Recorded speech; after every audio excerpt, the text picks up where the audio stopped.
और ये हमारे लिए बहुत बड़ी सीख है एज अ कम्युनिटी कि हम और बेहतर ऑर्गेनाइज हों। गालिबन कहीं ना कहीं चूक हुई वो प्रेशर डालने में। देखिए जो पीसी मोहन साहब थे वो एक बार चिकपेट में एमएलए रह चुके हैं, 3 बार एमपी रह चुके हैं और ही हैज़ फेल्ड बैंगलोर। तो what did you do as a citizen of Bangalore, irrespective of the party that anybody belongs to, PC Mohan has been a failure. हमने तो बस गलियाँ मांगी, काटो हम 3 सीट्स मांगे थे आपसे, यानी मुस्लिम कम्युनिटी कांग्रेस से, तो सिर्फ 1 सीट मिली, जबकि वोटर्स 75 to 80 लाख वोटर्स हैं और एक तरफा वोटिंग होगी। उसके बावजूद सिर्फ 1 सीट मुसलमानों के लिए। ये बड़ा अच्छा सवाल है। हमारी भी जद्दोजहद रही थी, हमारी तरफ से भी हमने बहुत कोशिश की कि कम से कम 2 से 3 सीट मिलें, मगर आखिरकार कभी कभी सियासत में ऊंच नीच हो ही जाती है। और ये हमारे लिए बहुत बड़ी सीख है एज अ कम्युनिटी कि हम और बेहतर ऑर्गेनाइज हों। गालिबन कहीं ना कहीं चूक हुई वो प्रेशर डालने में, वो माहौल बनाने में। ये हमारे लिए बहुत बड़ी सीख है कि आने वाले इंतखाबात में ये चूक ना हो, उसके लिए हम अपने आप को कैसे ऑर्गेनाइज़ करें, कैसे जो राइटफुली हमारा है वो लें, उसके बारे में तो सोचना पड़ेगा। आपका सवाल वाजिब है, बिल्कुल सही है, और जद्दोजहद रही है। इसमें कहीं ना कहीं कमी बेशी हो गई। गालिबन पार्टी को भी सोचना चाहिए, ऐसा नहीं कि नहीं सोचना चाहिए, मगर जो ऑर्गेनाइज होना है एज ए कम्युनिटी, जो माहौल बनाना है, जो एक्सेप्टेबिलिटी होती है, जो प्रेशर होता है, वो गालिबन मेरी राय है कि हम कहीं चूक गए। और ये मैं तो लूँगा कि एक सीख है हमारे लिए कि आने वाले दिनों में, इसके बाद फिर से असेंबली इलेक्शन आएंगे, इसके बाद फिर से पार्लियामेंट आएंगे, इसके बाद इमीडिएटली कॉरपोरेशन इलेक्शन है। इसमें हमको कैसा अपना हक हासिल करना है, कैसे हम अपनी पॉलिटिकल एम्पावरमेंट करें, कैसे हम अपनी पॉलिटिकल डाइवर्सिटी भी करें, क्योंकि वो भी ज़रूरी है हमारे लिए। वो हम एज ए कम्युनिटी बैठ के सारे के सारे पॉलिटिकल पार्टीज़ को बालाए ताक रख कर बैठ कर हमको ये तबादला ख्याल तो करना ही पड़ेगा। मगर अब की बात है, मैं ये जो आपका सवाल है इसको थोड़ी देर के लिए मैं इसको बाजू रखूँगा, क्योंकि आज 8 दिन के बाद यहाँ पे इंतखाबात होने वाले हैं।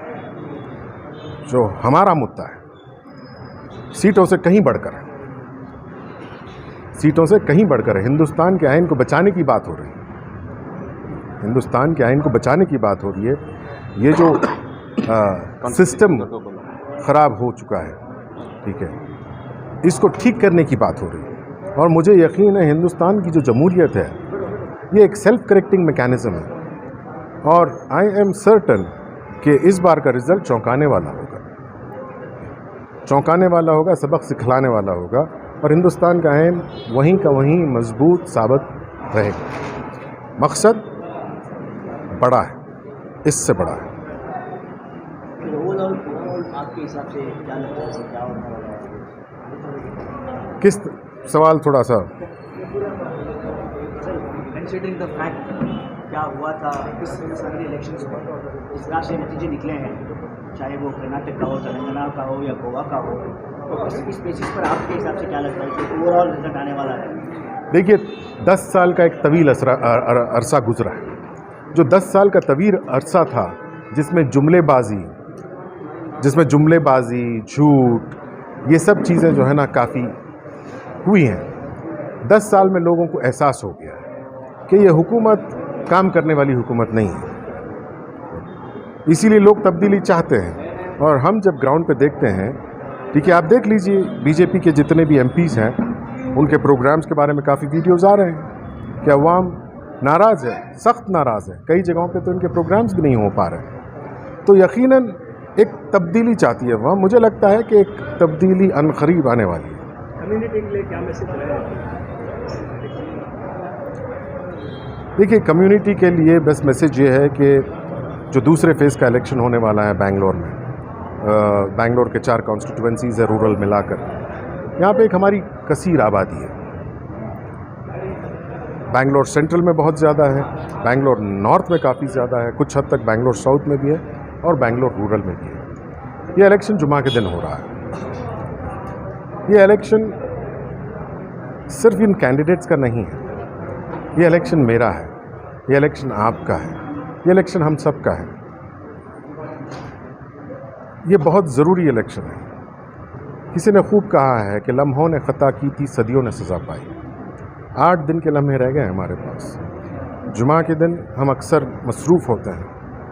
ये 8 दिन के लम्हों में अगर हम तब्दीली चाहते हैं, जो कि इस बार मुमकिन है, काफ़ी हद तक मुमकिन है, ठीक है, इस बार काफ़ी हद तक मुमकिन है, अगर हम कसीर तादाद में निकल के वोट डालते हैं तो यकीनन हुकूमत का तख्ता पलट सकते हैं। किस तरह पलट सकते हैं? जिस तरह हमने असम्बली में पलटा था। किसी ने तसव्वुर नहीं किया था कि 135 सीट आ जाएंगी, फ़िरक़ा परस्त ताकतें हार जाएंगी।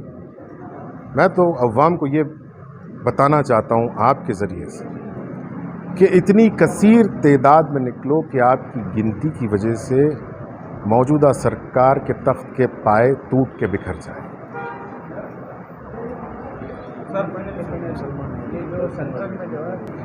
देखिए, पीसी मोहन साहब थे, वो एक बार चिकपेट में एमएलए रह चुके हैं, 3 बार एमपी रह चुके हैं और ही हैज़ फेल्ड बेंगलोर।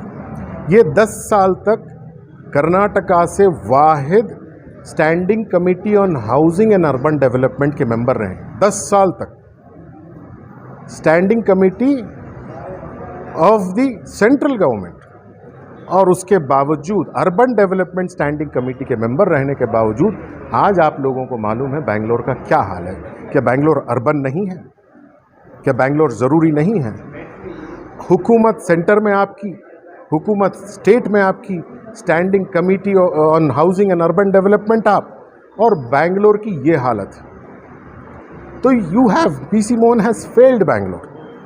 उनका परफॉर्मेंस देख लीजिए आप असेंबली में, पार्लियामेंट में, जहाँ पे सेंट्रल गवर्नमेंट का एवरेज डिबेट्स में एमपीज पार्टिसिपेट जो करते हैं 45 है, 45 डिबेट्स में on an average, national average है 15.8, स्टेट एमपीज का एवरेज है।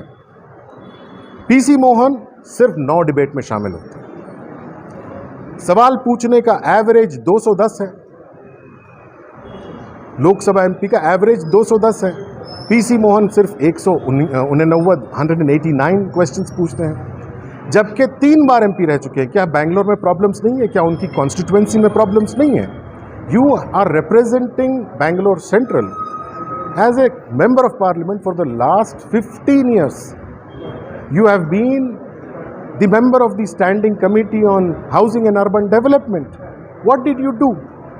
This is what you did. This is where we are. बारिश होती है तो तालाब बन जाता है, लेक्स मर चुके हैं, ट्रैफिक कंजेशन का तो पूछिए ही मत। तो what did you do? As a citizen of Bangalore, irrespective of the party that anybody belongs to, PC Mohan has been a failure.